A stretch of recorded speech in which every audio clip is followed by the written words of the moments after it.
We turn now to our next story. Ashley Summers was just 14 when she vanished just a few blocks from her home.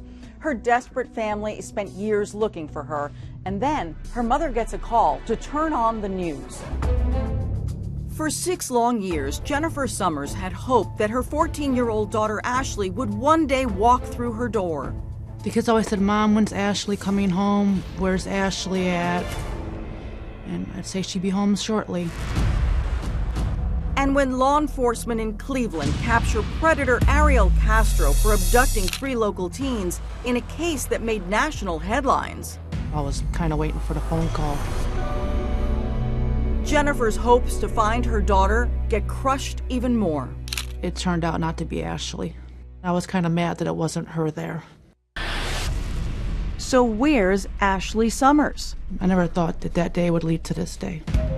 At the time Ashley disappeared, Jennifer says her daughter was going through some serious teenage problems. She was hanging with the wrong people and they were influencing her in the wrong way.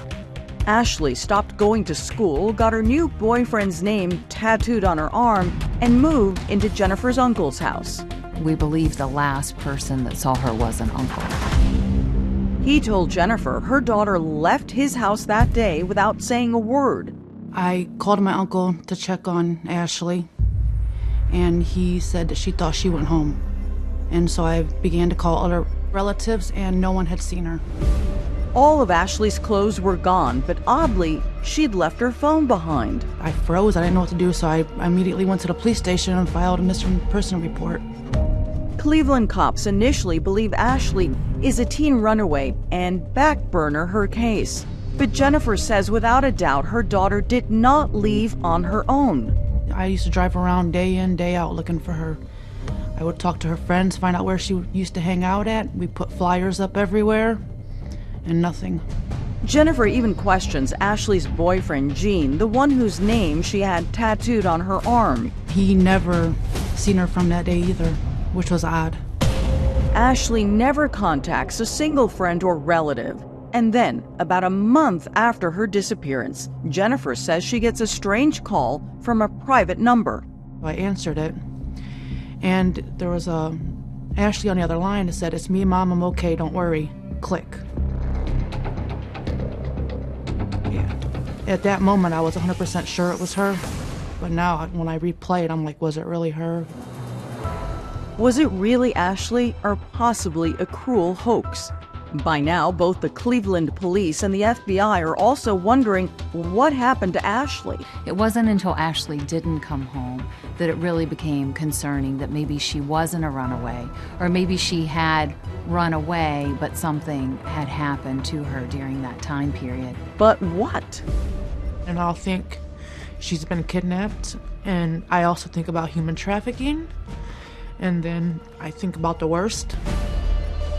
And then I had to stop thinking at that point. Eventually, the FBI launched a massive search for Ashley, and over the years, friends, family, and complete strangers report Ashley sightings. But nothing ever pans out, leaving many wondering if Ashley is dead or maybe she simply doesn't want to be found. I didn't know how to feel after that. I was more hopeless. And then a strange clue surfaces in the case. Remember that uncle both Ashley's mom and FBI agent Vicki Anderson mentioned? We believe the last person that saw her was an uncle.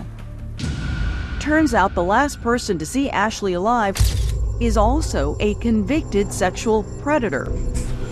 2 years ago, Ashley's great-uncle Kevin Donathan landed behind bars in a mandatory 35-year sentence for the rape and attempted rape of a minor.